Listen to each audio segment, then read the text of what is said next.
Hello everyone, welcome to my channel. इस video में हम class 9th chapter 3 science NCERT which is atoms and molecules के MCQs as well as fill in the blanks discuss करने वाले हैं।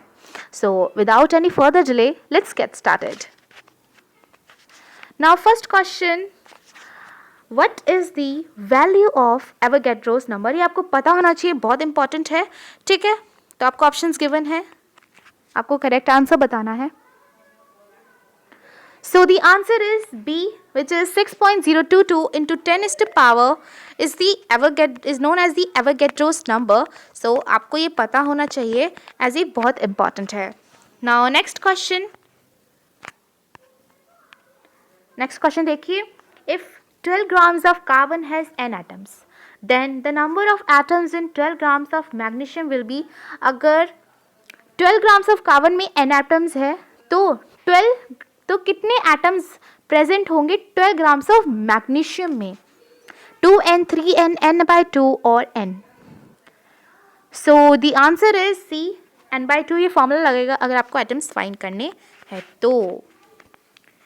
Now next third question is which of the following is the correct pair of elements and it's symbols? यहाँ पे आपको elements और उसके सामने आपको सिंबल्स दिए गए हैं, तो आपको बताना है कौन सा पेयर एकदम करेक्ट है। सिल्वर का दे रखा है Si, सोडियम का दे रखा है So, पोटेशियम का दे रखा है Pt एंड सल्फर का दे रखा है S। इसमें से बताना है कौन सा सही है। सो your answer is D, sulphur. Sulphur का S होता है, एकदम सही दे रखा है, बाकी सब गलत दे रखा है। बता देती हूँ, देखिए सिल्वर का होता है Ag, ठीक है, वाइल सोडियम का होता है Na, बट पोटेशियम का होता है K, और सल्फर का तो आपको दे ही रखा है, तो that's why it is correct. Now next question देखते हैं। According to the law of conservation of mass of reactant will be equal to the mass of which of the following? Catalysts, products, apertures used for reaction or gases evolved. So इसका answer होगा B, products। ठीक है, law of conservation of mass क्या state करता है? That mass can be neither created not destroyed in a chemical reaction, और या फिर आप कह सकते हैं mass of reactant will be equal to the mass of products. मतलब वो दोनों ही किसी भी केमिकल रिएक्शन में जो रिएक्टेंट होगा वो इक्वल होगा मास के। ठीक है, नाउ अब हम देखते हैं फिफ्थ क्वेश्चन है, how do atoms usually exist in nature? तो नेचर में आपका जो एटम्स होते हैं वो कैसे रहते हैं, एग्जिस्ट करते हैं? A in the form of molecules, B in the form of ions, C in the free state, D in the form of molecules and ions.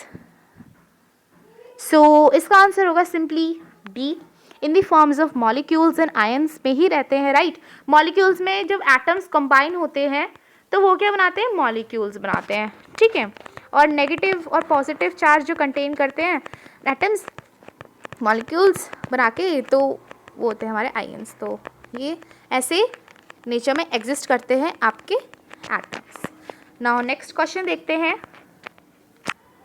Next question is who was the first to use the symbols? Symbols को first किसने use किया था?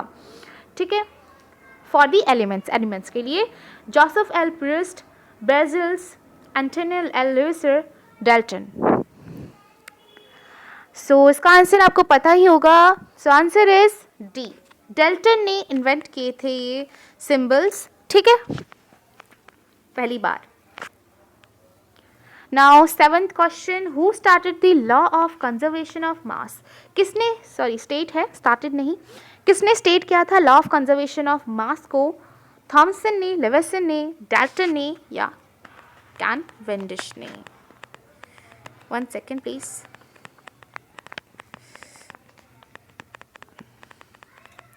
सो your answer is Lavoisier is the correct answer. Lavoisier ने law of conservation of mass को discover किया था। Now आगे देखते हैं,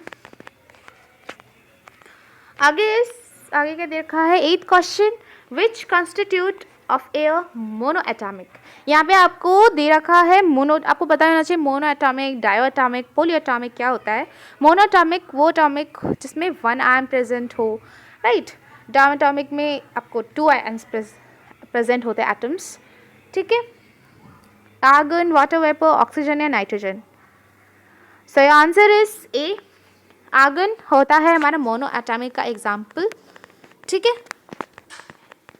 नाउ आगे देखते हैं, चलिए। Who gave the law of constant proportion, किसने कांस्टेंट प्रोपोर्शन को स्टेट किया था, आप ये कह सकते हैं कैनवेंडिश, प्रोस्ट, डाल्टन या Lavoisier. So the answer is simple which is B, Proust ने इसको डिस्कवर किया था, स्टेट किया था लॉ ऑफ कांस्टेंट प्रोपोर्शन को, ठीक है। नाउ अब हम डिस्कस करने वाले हैं fill in the blanks of this chapter. Now let's get started. In a chemical reaction, the sum of masses of the reactant and the products remain unchanged. This is called dash. So किसी भी chemical reaction में जो sum होता है, किसके masses का sum, reactant and product का वो same रहता है। तो ये कौन सा law है?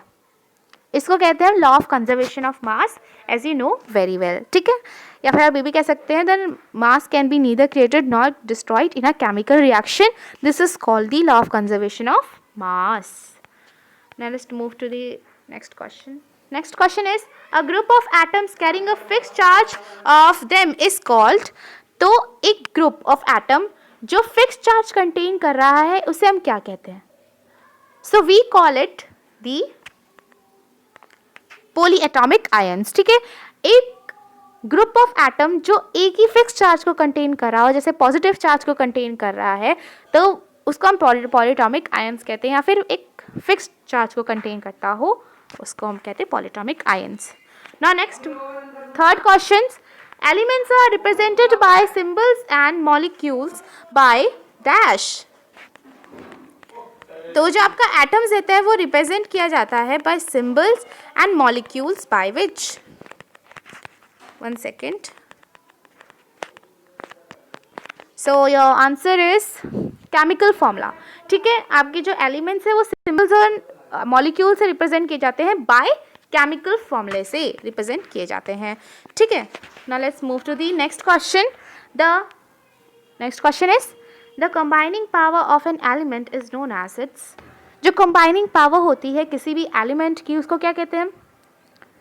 It is called the valency, ठीक है। इसको क्या कहते हैं हम? वैलेंसी कहते हैं, ठीक है। इसको वैलेंसी कहते हैं, या फिर कह सकते हैं कैपेसिटी ऑफ अ एलिमेंट, ठीक है, उसको हम कहते हैं valency. Now next question which is fifth question देखते हैं हम। एन एटम और a group of atoms which carries positive और negative charge is called an dash. So इसका आंसर आपको पता ही होगा, it is called the ions. ये चार्ज्ड स्पीशीज़ होती है जो हमारे metals and non metals present होते हैं मॉलिक्यूल्स में, तो ये इसको कहते हैं हम आयंस, ठीक है। पॉजिटिव नेगेटिव चार्ज कंटेन करते हैं ये। Now next question, sixth question है आप हमारे सामने। सिक्स्थ क्वेश्चन क्या है? एन एटम्स और a group of atoms which carries positive और नेगेटिव चार्ज इज कॉल्ड। देखिए ये तो अभी हो गया, सॉरी, ये हमारा हो गया अभी, ठीक है। इसको दोबारा ये छप गया है, हम नेक्स्ट पे मूव करते हैं। The number of atoms present in one molecule of substance is called it. तो नंबर ऑफ एटम जो प्रेजेंट होते हैं एक मॉलिक्यूल में उसको हम क्या कहते हैं? सो उसको हम कहते हैं एटॉमिसिटी, राइट। इसको कहते हैं हम एटॉमिसिटी, ठीक है। अब आपको पता ही होगा इसके बारे में। नेक्स्ट देखते हैं। नाउ नेक्स्ट हमारे सामने फिल इन द ब्लैंक्स है। मैंने सोचा कि अगर हम हमारे सामने अभी मैच द फॉलोइंग है, फिलिंग द ब्लैंक्स और एमसीक्यूज हमने कर लिए, तो ये हमारे सामने फिल इन, अब देख लेते हैं थोड़े मैच द फॉलोइंग्स। तो अब देख लीजिए, फिर मैं आपको आंसर दिखा दूंगी, right. So now let's move to the answer. Answer देखते हैं इसका आंसर क्या होना चाहिए। अगर आपका आंसर करेक्ट होगा, सो आई होप आपने कर लिया होगा। सो ये रहे आपके एलिमेंट्स, आपके यहाँ पे गिवन थे और आपको उनके सामने आपके उसके सिंबल्स लिखने थे। तो सिल्वर का सिंबल होता है Ag, जैसे मैंने पहले बता दिया था। सोडियम का होता है Na, गोल्ड का होता है Au, पोटेशियम का होता है K। नाउ अब मैं आपको एक होमवर्क देती हूँ, आपको कमेंट सेक्शन में बताना है मुझे किस किस के symbol. Now I am giving to you 1 second. आपको बताना है, थोड़ा डिफिकल्ट सिंबल देती हूँ मैं आपको सिंबल। आपको बताना है मुझे लीड एंड जिंक का सिंबल आपको मुझे बताना है कमेंट सेक्शन में। Alright, so thank you friends, this is all for the day. आज हमने MCQs fill in the blanks and maths the following देख लिए हैं इस चैप्टर्स के। बाकी आप लोग करते रहिए, very well, do good, right.